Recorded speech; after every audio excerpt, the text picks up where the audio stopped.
안녕하세요. 자, 오늘은 다시 안경을 쓰고 나타났습니다. 어느 게 더 나아요? 투표. 자, 저번에 그 조선의 붕당 정치가 점점 심해지다가 결국은 세도 정치로 별로 좋지 않은 결말로 가는 모습을 봤습니다. 그건 어디까지나 근데 그 높은 분들, 그 정치하시는 분들 이야기고요. 그러면은 그 아래 그 생활하는 서민들의 삶은 어땠을까요? 여기서도 물론 굉장히 많은 변화가 일어났습니다. 우선 첫 번째 변화는 농사 짓는 방법이 좋아졌어요. 여러분들 그 운동장에 학생들이 막 뛰어놀면은 그 몇 명이나 들어갈까요? 한번 뭐 학교마다 다르니까 한번 계산해 보세요. 그런데 이 학생들이 그냥 막 마음대로 막 있는 게 아니라 그 정확하게 줄을 딱 세우면요. 줄을 세우면 훨씬 더 많은 학생들이 들어갈 수 있죠. 이거를 농사에 적용한 게 뭐냐? 여러분 농사를 좀 아실라나? 사실 선생님도 농사는 잘 몰라요. 이래봬도 강남 출신이라서요. 근데 여러분 그게 바로 모내기입니다.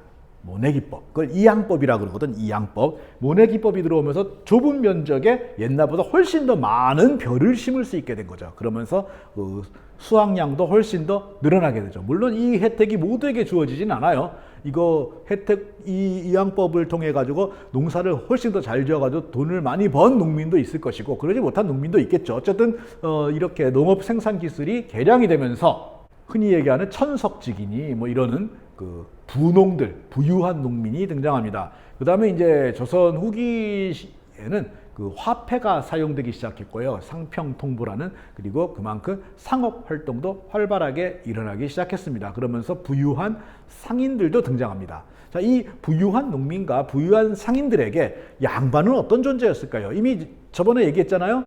양반의 그 위성과 무능함은 두 차례 전쟁을 통해서 다 폭로됐다고. 그런데 이제 내가 이 돈도 벌고 말이야, 그 땅도 좀 가지고, 그런데 내가 양반하고 뭐 다를 게 뭐 있어? 뭐 이런 생각을 하지 않겠습니까? 그래서 이 사람들이 이제 어떻게 하기 시작하냐? 정말로 양반이 되기 시작하는 겁니다.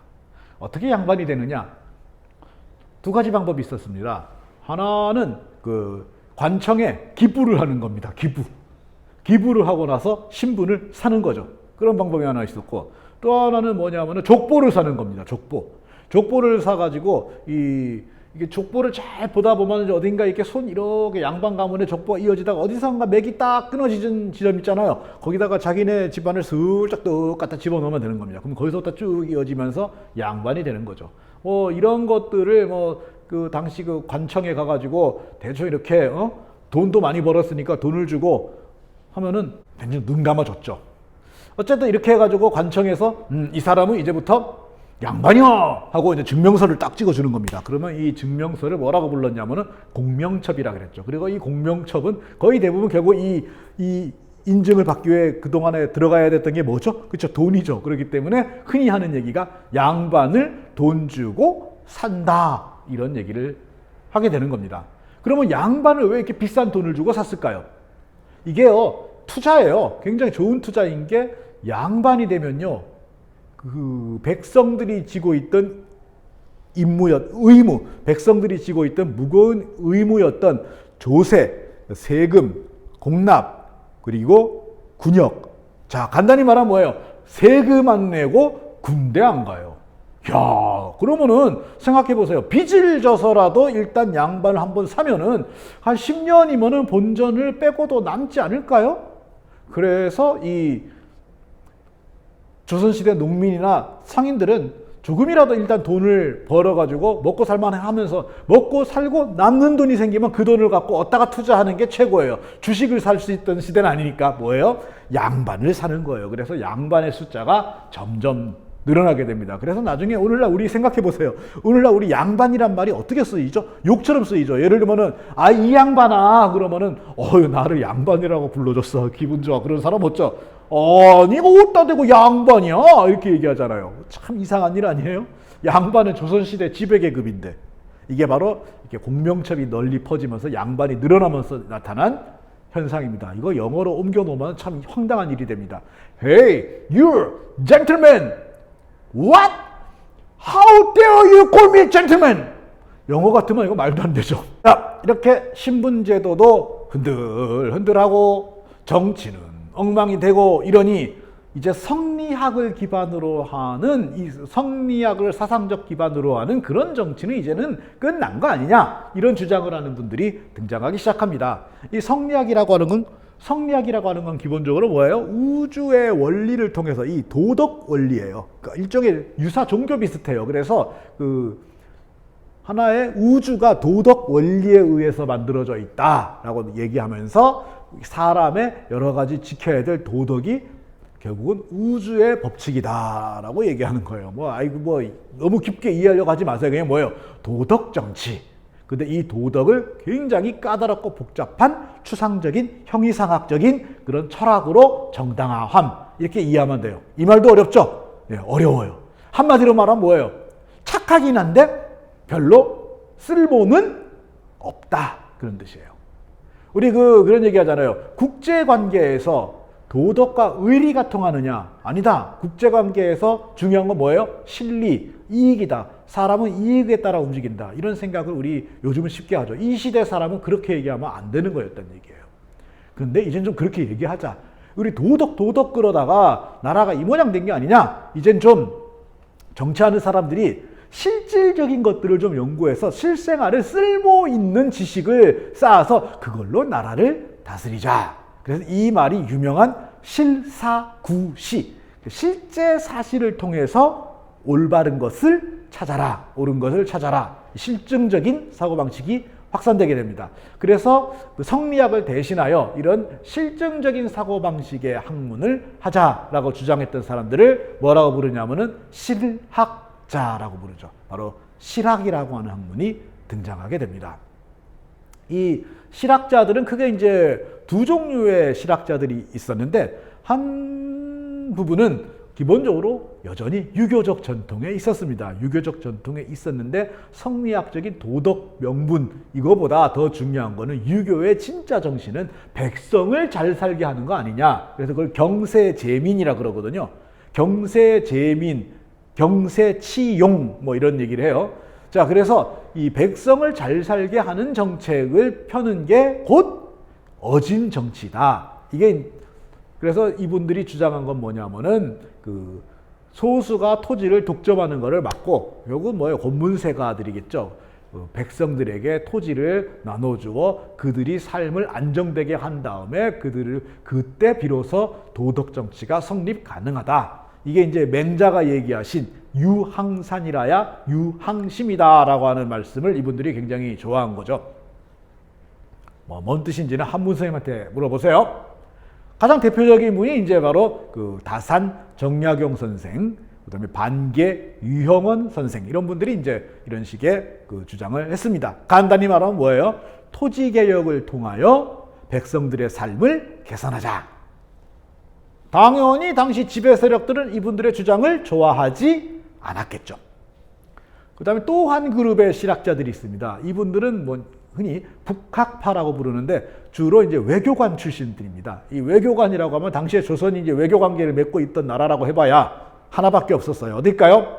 네, 청나라죠. 그런데 당시 조선인들이 갖고 있던 청나라에 대한 관점은 아주 이중적인 거였어요. 하나는 대국, 큰 나라잖아요.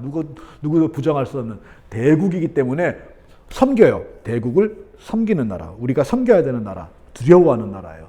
다른 한편으로는 무시하는 거예요. 저놈이 아무리 대국이라 그래봤자 근본을 따져보면은 뭐예요? 한족이 아니라 여진족, 만주족, 오랑캐 아니냐. 그런데 한족의 나라가 망해버렸으니 그 수천 년 중화 문명을 이은 나라는 지금 중국의 자리를 차지하고 있는 청나라가 아니라 비록 힘은 약하지만 우리 조선이다. 이렇게 생각을 했어요. 그게 소중화주의예요. 그래서 당시 조선인들은 두 개의 상반된 생각을 갖고 있었는데 청나라에 대한 사대주의, 그 다음에 청나라에 대한 문화적인 우월주의 이 두 개를 동시에 갖고 있었던 거죠. 그래서 청나라를 섬기긴 하나 청나라로부터 뭔가를 배우려고 하진 않았어요. 그러니까 저놈은 힘만 셀 뿐 문화적으로 발달한 나라는 아니야. 이게 이제 이런 생각이었으니까. 그런데 이 북학파에 속한 분들 외교관들이니까 베이징, 그 당시에는 연경이라고 불렀거든요. 그래 연행길이라 그래요. 베이징 가는 거를. 베이징을 왔다 갔다 자주 했어요. 걸어서 베이징을 왔다 갔다 하려면은 그거 정말 갔다가 왔다가 하면은 1년이 넘어요. 그래서 실제로 이제 베이징을 가면요. 오랑캐는 얼어 죽을 개뿔 선진국이야. 그리고 나서 조선에 돌아오면은 이런 깡촌도 이런 깡촌이 없는 거야. 야야야 정신승리 좀 그만하고 베이징 한번 안 가봤지? 안 가보고 꼭 이런 얘기를 해 이 새끼들아. 지금 청나라는 오랑캐가 아니라 선진국이야. 우리는 청나라를 배워야 돼. 그래서 당시 청나라를 가려면 북쪽으로 가야 되죠. 그래서 그걸 북학이라고 그래요. 북쪽 학문. 이게 굉장히 파문을 일으킵니다. 왜냐하면은 우리가 중화 문명을 이은 문명국가라고 하는 그 소중화주의의 아주 균열을 일으키는 거고, 성리학을 국가 이념으로 삼고 있는 나라에 이제 성리학이 이미 사라지고 온갖 가지 잡학들이 들끓고 있는 오랑캐 청나라를 배우자고 하니 얼마나 이 당시 지배 세력들에게 눈에 가시였겠습니까? 자, 그래서 이 북학파들의 주장의 핵심은 뭐냐면은 성리학을 버리고 실질적인 학문을 공부하자. 또 하나는 이제 농업 중심 사회에서 상공업 중심 사회로 가야 된다. 우리가 베이징에 갔다 왔더니 여기는 상공업이 발달해가지고 문물이 풍부하고 사람들이 잘 살고 정말 이건 우리가 배워야 돼. 뭐 이런 거예요. 그런데 당시 조선은 어디까지나 농업 중심 사회였고요. 그냥 농업이 그 돈벌이가 잘 돼서 하는 게 아니라 농자는 천하지 대본이다. 그래가지고 농사가 천하의 근본이라고 생각했어요. 이거는 유교적인 사고방식이거든요. 그걸 절대 벗어나지 못했어요. 그래서 그 상인이나 그 공인은 농민에 비해서 천한 취급을 받았단 말이죠. 옛날에 그래서 사농공상 그러잖아요. 이 서열이 그런 거예요. 선비가 제일 위고, 그 다음에 농, 그 다음엔 공, 제일 바닥이 상. 심지어는 어떤 임금님은 돌아가실 때 유언으로 백성들이 그 땅에 붙어가지고 농사에 충실하게 할 것이며 돌아다니며 장사를 하는 일이 없도록 가르치라. 이렇게 유언으로 남기기도 했어요. 그게 누구더라? 그 한나라 고조다. 그런 시대에 그런 그 전통사회에 상공업을 육성하자 이렇게 주장을 하니 뭐 얼마나 많은 욕을 먹었겠습니까? 그래서 이 박지원, 그 다음에 또 한 분 박제가, 이 두 분이 자기 뜻을 제대로 펴기는 어려웠고요. 이들을 밀어주던 정조께서 이제 세상을 떠나자 결국 이제 권력에서 밀려나고 맙니다. 물론 그 앞에서 얘기했던 다산 정약용 선생도 마찬가지죠. 그래서 이 실학이라고 하는 새로운 사상적 흐름은 있었으나 이들은 여전히 유교적 한계를 벗어나지도 못했고, 또 하나 뭐예요? 실제로 자신들의 생각을 정책으로 옮길 수 있는 위치에 있지 않았기 때문에 결국 조선을 새롭게 개혁하는 데에는 큰 힘이 되지 못했다. 뭔 그랬으나 안 됐다라는 얘기가 이렇게 많아요. 앞으로도 계속 나올 거예요. 어쨌든 이 실학자들의 주장이 정치에 반영이 되지는 않았지만 그들의 주장이 이렇게 저렇게 계속 전해지다가 그 우리나라가 망할 무렵, 우리가 그 외세, 그러니까 서양과 일본의 침략 앞에서 바람 앞에 등불이 되었을 때 빨리 나라를 근대화해야 된다라고 하던 개화 사상의 뿌리가 되기는 합니다. 물론 이 개화 사상도 나중에 별로 성공적이지는 못했지만 말이죠.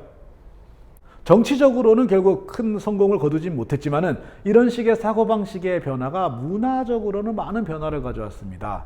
그래서 이 조선 후기의 문화예술은 그 조선 전기 혹은 고려시대의 문화예술과는 굉장히 많은 차이를 보입니다.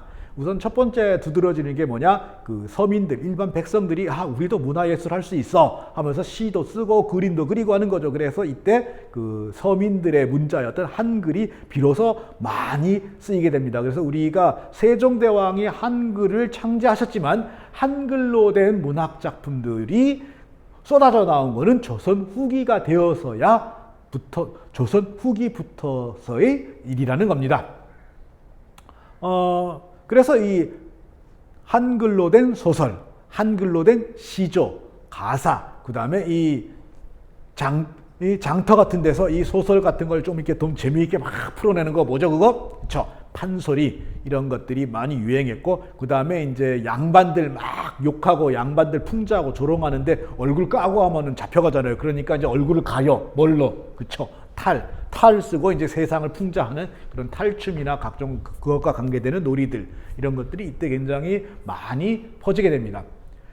그림에서도 많은 변화가 일어나가지고 일반 백성들이 그리는 그림, 그걸 뭐라고 하냐면 민화라 그러죠. 뭐 호랑이 그림, 뭐 산신령 그림, 그 다음에 이런 것들이 있고, 그 다음에 그 전문 화가들이 그리는 그림도 큰 차이가 생기는데, 조선 전기 때는 그림을 그리라 그러면 뭘 그리냐면요, 유교 경전에 나오는 이야기를 그린다거나, 혹은 머릿속으로 상상을 한 중국 역사, 이 사대주의 쩔어가지고 중국 역사의 한 장면, 중국의 명산 가보지도 않았으면서 이런 거 막 그립니다. 그런데 이제는 소중화주의가 어떤 면에서는 도움이 된 건데, 야, 중국 지금 오랑캐 나라야. 그러면은 이제 중화를 그리려면 어디를 그려야 돼? 조선을 그려야지. 이래가지고 우리 문화에 대한 자부심이 강했기 때문에 우리 땅, 우리 문화, 우리 역사 이런 것들을 이제 그림으로 그리고 문학작품으로 만들고 그러는 경향이 많이 늘어났습니다. 가장 대표적인 이 당시 예술가를 두 분 꼽으라 그러면 이제 한 분이 겸재정선 선생님이죠. 그래서 그 전까지만 해도 상상의 산수를, 상상의 풍경을 그리고 중국의 어느 산, 뭐 아미산, 수미산, 뭐 태산, 뭐 이딴 거 그리던 거 집어치워 우리 강토를 그릴 거야 해가지고 우리나라 산의 모습, 우리나라의 모습, 여러 아름다운 풍경을 직접 그린, 이걸 이제 실경산수화 혹은 진경산수화, 실제 경치, 진짜 경치를 그린 산수화, 이런 거를 이제 그리신 분이죠. 그렇다고 해서 실제랑 똑같이 그린 건 아니고요. 실제랑 똑같이 그리면 그게 무슨 예술적 가치가 있겠어요? 그러나 분명히 그 소재는 우리 땅, 우리 강산을 그린 거죠. 또 하나는 이제 상상 속의 사람들이 아니라 실제로 우리나라 이 땅에서 생활하고 있는 사람들을 그린 화가 누구죠? 여러분 잘 알고 있을 텐데, 그렇죠? 김홍도, 또 한 분 뭐죠? 신윤복, 이런 화가들이 활동했던 시기도 이 시기입니다. 자, 그럼 뭐 기왕 말 나왔으니까, 자, 진경산수화의 걸작 몇 개를 감상해 보도록 하겠습니다.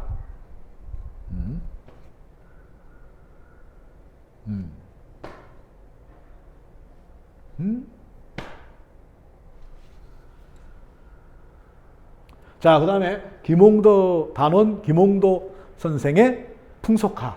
어디서 많이 봤을 거예요. 네, 몇 개 감상해 보죠.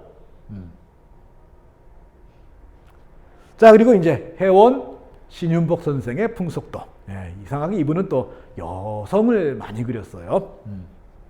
네, 이런 작품들이 널리 성행하였습니다. 자, 이게 이제 조선 후기의 문화의 모습이 되겠습니다. 자, 오늘 여기까지 하겠습니다. 고맙습니다.